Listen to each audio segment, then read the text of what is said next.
And hello, everybody.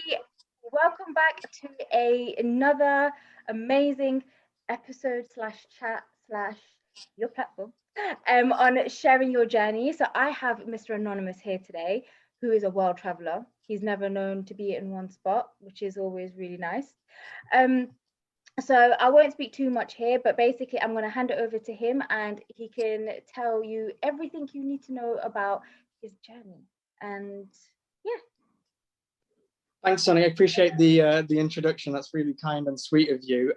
Hi to the platform, and thanks for sharing it with us all. You really do give this community and this abundance of opportunity a platform for us who are lovers of hosiery, and not ashamed of it too. So yeah, my journey is really unique in terms of how I came across hosiery and how I developed kind of almost a love and actually I'd say some self-identity with it. I've had many emotions when it has come to dealing with the stigma that is attached to wearing hosiery as a man, and also the kind of the push that comes with it as well, with it being normal and how we would define it in society. Particularly for me, I started when I was in my teenagers. I had a very good background. My parents were very loving and kind. What really spurred it on more for me was actually that I had a glamorous mother. My mother was someone who was a big part of my life, and still is to this day, may I add. But it really spurred on maybe due to a divorce in my family. I spent time with my mother. I lived separately from most of my other family, and I lived solely with my mother. And I think that nurturing actually developed something which would never have really come about, in a sense. It developed me as kind of more of a soft-spoken, very intricately aware of how people would be in society, whether if that was you were gay, straight, bisexual, anything from within the LGBTQ plus community. So for me, that's been where most of my identity has settled from a young age, but also kind of given me the opportunity to really grow with it, and see other things which I never expected along this journey I would do. I can imagine. It's just interesting listening actually, because everyone's got their own story, and it's always nice to hear what sparked the interest. So I actually quite like that. So you mentioned obviously you started wearing hosiery when you were in your teens. Because obviously I know this will be one question that a lot of people tend to ask is, were you hiding it? Were you kind of showing it? Was it just something that you were just dressing up in your room maybe, or were you going out and about? How did you incorporate that into your teenage life? Because I can understand that would be quite hard as well. I'd say that it was the latter end of my teenage life that I really kind of knew what it was. I was hiding it. I think most people that I've ever spoken to across this community has hidden it and has been ashamed to kind of embrace it. There are people in the world, and I open this up wholeheartedly. My family, all my family now.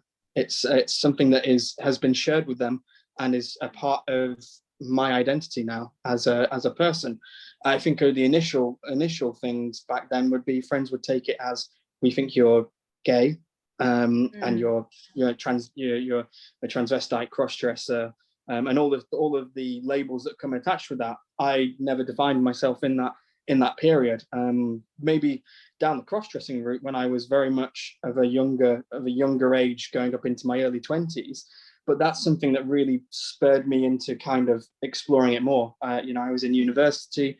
I was very much kind of the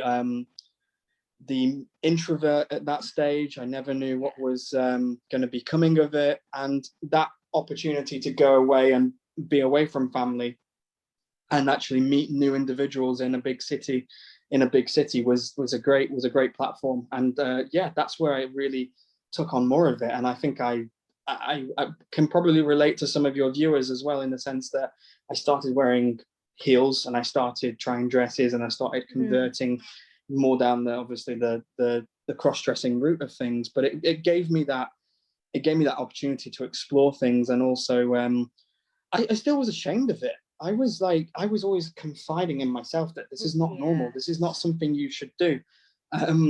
And I think what a lot of problems come with all of that is that people deem it to not be really normal. It's so unaccepted, and it's such a strange thing that actually, I've been to counseling for it, and I've tried to address those sort of things. Did I want to be a woman in a sense? Was that something that would lead me onto it? And time again, I came back to this point with all of it, which was I just enjoy wearing them, and I think fashionably they're quite suitable.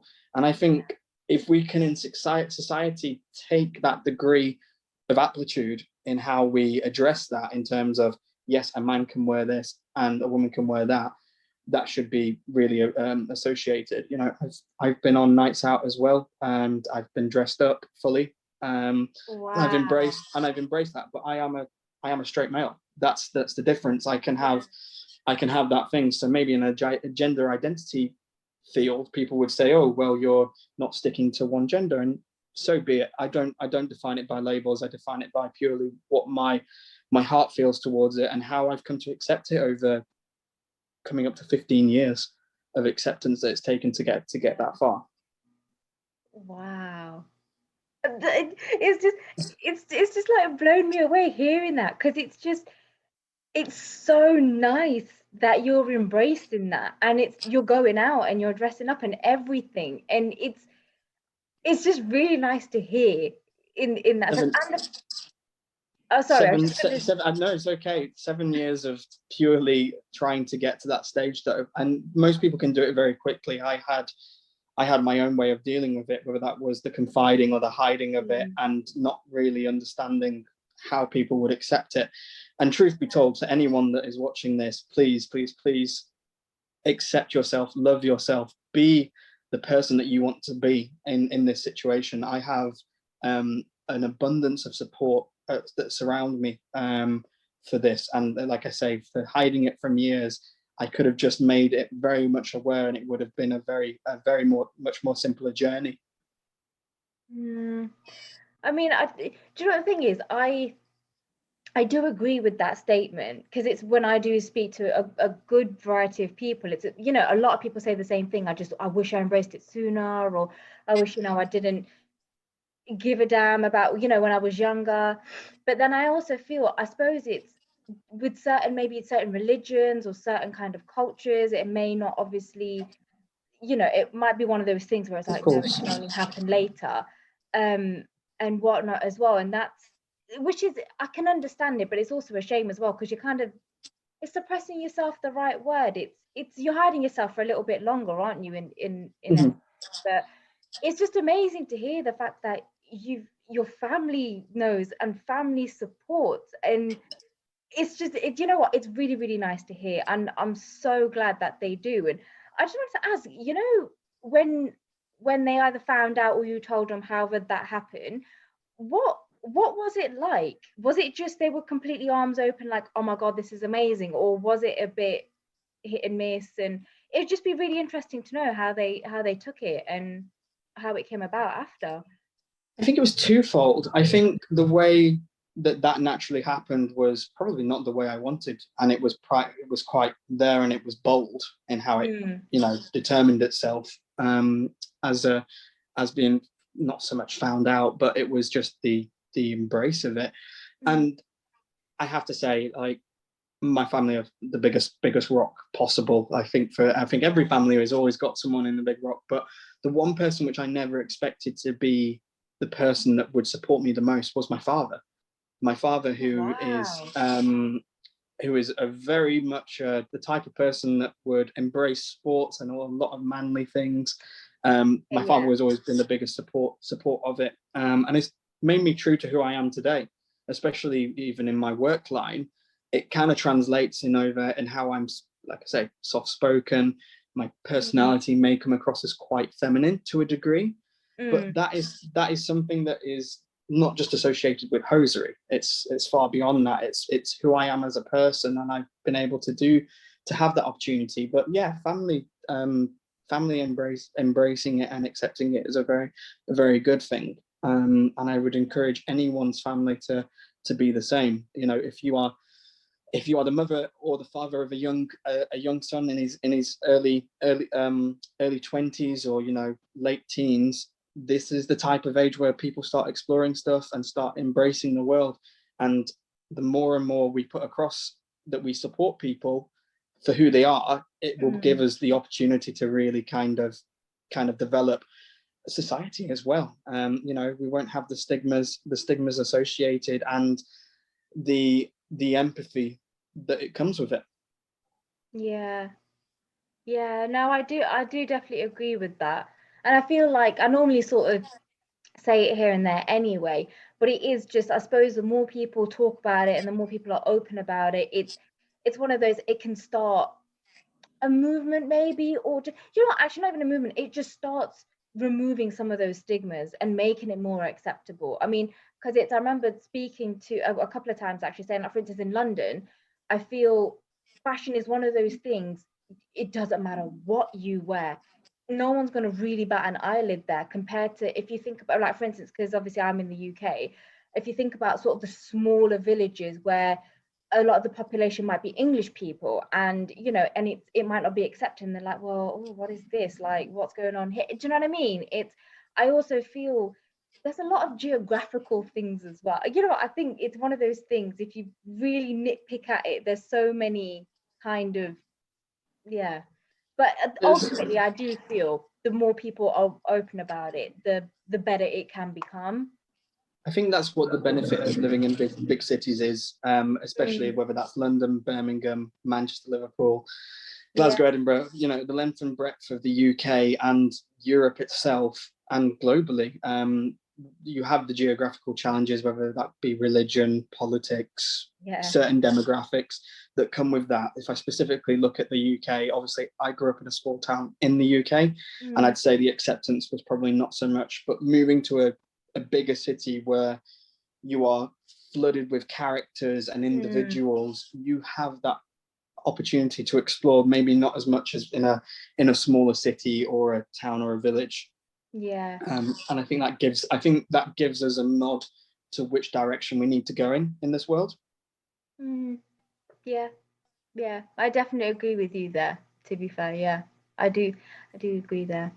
It's just it's just so nice to hear. I really actually, I love this conversation. It's just so nice to hear the fact that a lot of your journey has been really good, in a sense. And I mean, obviously you don't have to share if you don't want to share. Just no harm done.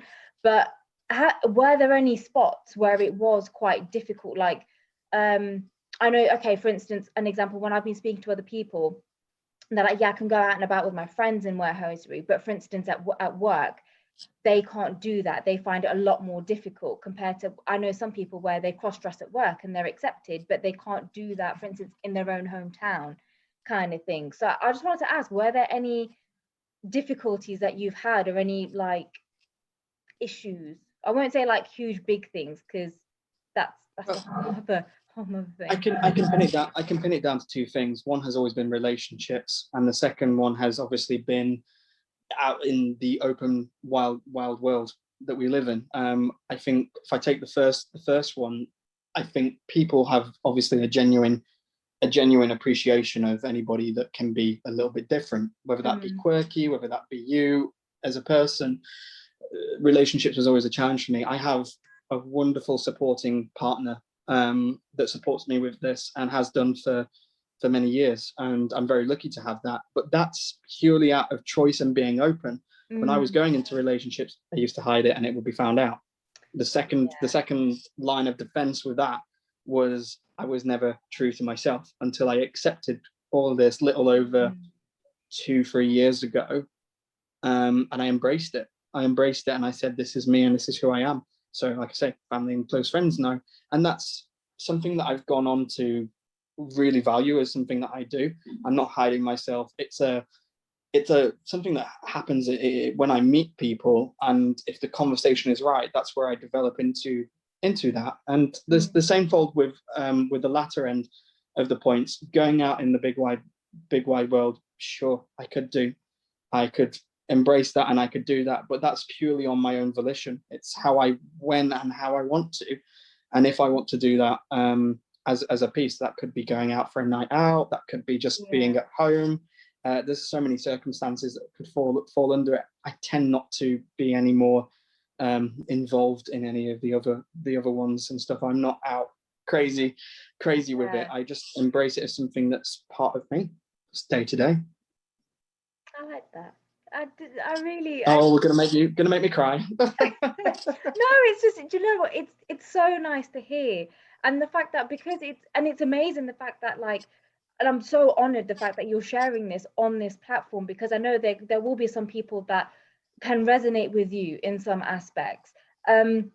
And even just saying, like, for instance, with your relationship, it's amazing the fact that you've got someone who supports you, because I know, speaking to people over the years since I've been doing this, that there's people that have come out to me and be like, look, I really love doing this, but how do I tell my wife, or how do I tell my girlfriend, or this, that, and what? And it's like, it's obviously entirely down to you how you do that. I mean, I can only advise to a certain extent, but I can understand that there is that struggle there, is in the whole terms of being accepted for that's what you like. At the end of the day, it's like how you said, you're a straight male, and it is just, this is something that you really enjoy and it's part of you. But I can also understand the fact that there's a lot of people who are accepting of that, but also there is a whole other side where it's a bit, that's not normal, that's wrong, that's not manly, a straight man doesn't do that. I've heard everything, but it's really, really nice to hear the fact that you've actually got such a supporting relationship in that. And yeah, that makes me really happy to hear more than anything. Oh my gosh. Oh my gosh. I'm really glad it makes someone happy. We only get one life, Soni. I think that's one thing that I never really embraced. I worked high pressure jobs for the sake of, whether it was monetary or whether it was just pleasing people. And when I actually started to love myself and actually embrace the very close knit people I have around me and be open, it's when I felt like I was living my life a little bit more. So your first comment about me, which said I'm a world traveler and I'm this and I'm that, it's purely on the volition of I'm trying to live my life to the best that I can, and I go to sleep happy knowing that the people around me love me for me. And secondly, that there is more to the world and how we accept this as a piece. And I think I've said it many times. Thank you for sharing your platform with us. And I actually have a question for you. Oh God. How do you think that this platform for you is shaping? Are you seeing your commitment to this through products and innovation for hosiery with men or anybody else as a next step for you, or where do you see this going? I would, do you know what? You're not the only person who's asked me this in since last month. Actually, somebody else has asked me this, and I was like, ooh. I mean, you know what? In all honesty, and it's not just because I'm saying it.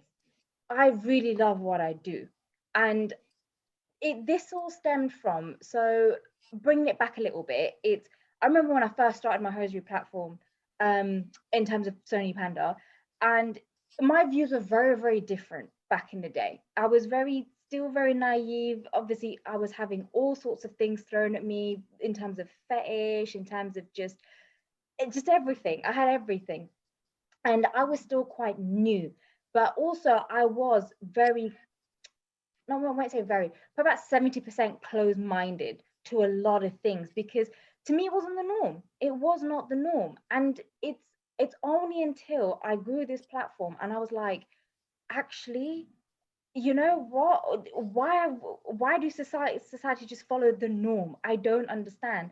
And this is kind of, it's like my business and my brand is not about the product. Yes, I mean, it's a product that's there, it's genderless, and I want everybody to be able to enjoy pieces. But not only that, it's, I wanted to have that community where everybody can grow together. I want to be able to, people say to me like, you're so famous, you're so famous. I don't feel like I am. But then at the same time, it's like, well, if I've got this voice and people are listening to it like intensely on a daily basis, I was like, I want to use this for some good. I want to be able to do something with this and start changing stuff, start doing things in terms of, for people to be comfortable, for people to actually be accepted, for people to just be their true self, precisely like you as well. It's just, it's being able, it's, oh, do you know what, it makes me happy more than anything. It's, put aside, do you know what, put aside, if I could do all this for free, I would happily. Money would never be a motivator here. My motivation is listening to people like you know, and helping people wherever I can, and being able to just inspire somebody or get somebody started on a journey where they've been contemplating. It's just, there's so much to it. I think I, So I much think it to comes it. I think it comes down a lot to self-confidence. I think self-confidence within one's own skin is where we can really suffice this. And whether we call it a movement or whatever exciting Yeah. things we want to do, it is really going to come down to the first individuals who really challenge this. And you mentioned the words fetish and stuff like that. A large percentage of this is deemed around those particular labels and whatnot. And many other people will have explored and have developed maybe a liking to that, and maybe have shown that. I'm sure for some of your audience it's been a thing, but it doesn't have to be something that is such of the type where we struggle to accept it in the world. I look at different cities across Europe, and I look at Berlin as an example. Berlin is probably one of the most advantageous places in Europe, because it embraces people for who they are, the laws, and also the actual paradigm of who you want to be, and gender identity is not something that is, you don't bat an eyelid at it. So there's places that are really progressing, and I think there's places probably maybe further around the globe that just don't have that stream. And if anybody has that need and has maybe the urge to challenge things, they should do. It's what we live for, it's what we breathe. And if that's through hosiery, or whether it's through another element to this journey, it will always provide us a level of acceptance somewhere. Yeah. No, I do agree with you there. It's a strange complex to think about, but I think over time, I think things will change, and we're seeing that in the UK as well. The UK is following suit with many things like that. So it really does give us some really exciting times ahead. And I'm really glad to hear with your platform, you're putting this out as a key issue, and something that you want to support and help.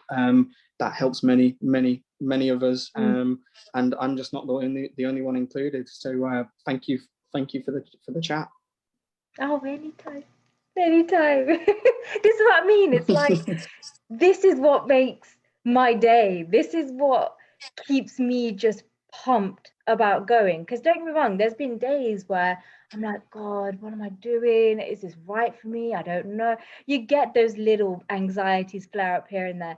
But this is what I mean when I hear stories, when I rewatch some of these, and it's like, and I listen to like journeys, and I'm like, this is what it's for. This is what is keeping me going. And it's just, I want to be able to keep providing this, just because not nobody, but not many people do, or they're like really small platforms, and they're not being heard well, or they're being pushed back, and there's all these things to it. And it's a bit like, no, just no. It needs to change. It just needs to change. But yeah, just has that been obviously for you personally, having such a voice within this space, has that challenged relationships for you as well? Obviously I can give you my verse and my speech, but for you personally, has that been a challenge for your relationships, and how that has progressed? Do guys get wary of you having such a platform that you speak on your little soapbox? oh yeah. Yeah, I mean, to be honest, I've had some very weird questions flare up. I mean, because loads of people are like, oh, does that mean that you're a guy dressed as a girl? And I'm like, I don't know. Whatever your perception is, I can't be bothered to change that. But I mean, to be honest, no. A lot of people, when I first thought about this idea, a couple of years ago, and not this, it's something very, very similar. And when I, for instance, when I was asking just a load of like my guy mates, and they were like, why would you do that? Like, what's that about? And I'm like, okay, it's something new, something different. Why? Some people were like, yeah, oh, yeah, like why not? And I'll embrace it. I'm happy with my sexuality. There's nothing to it. And I'm like, that's great. But luckily, I can't say it has. I mean, everybody has been so supportive. If anything, everyone's like, you need to do this so much more, because it's just amazing the fact that there are people who want to come on, there are people who want to share their stories. I obviously understand there's so many people who are still hidden, so they can't obviously do a video, but they'll send it as a message or however. It's just so, it brings me joy. It makes me warm and fuzzy every single day. And it's, yeah, I would love to do this for the rest of my life, and I probably will, to be honest. It'd be brilliant if you did. I think you enable us all to have a one set of voice. And for the people that are obviously messaging you daily that are struggling, my only comment towards that is, like I say, love yourself and actually embrace what is true. And you shouldn't live life as a lie almost. I'm victim of that my own self, and I've come around the full circle to that. So that's the reason why I can probably stand on your platform today and actually be so open and honest about it. So that's that for me is always a nice warm feeling. Yeah. No, it's, well, do you know what? That's like the perfect just little ending to this video. Because I was going to ask you, what would your message be? And you said that, and I'm like, this is just, I feel very overwhelmed, but in such a good way, because it's so nice. It's food for thought. But yeah. no, honestly, thanks for having me. It's been a great chat. Yes, and do you know what? Thank you so much for coming on. I know obviously some people are like, oh, I wish I had the courage, but do you know what? I'm so glad I got to speak with you and have you here. It means so much to me. It just, Pleasure. yeah, it means a lot. I could say so much more, but I'm going to leave it as it means the absolute world. So no, Sure. thank you so Thanks, much. Soni. Thank you. Bye.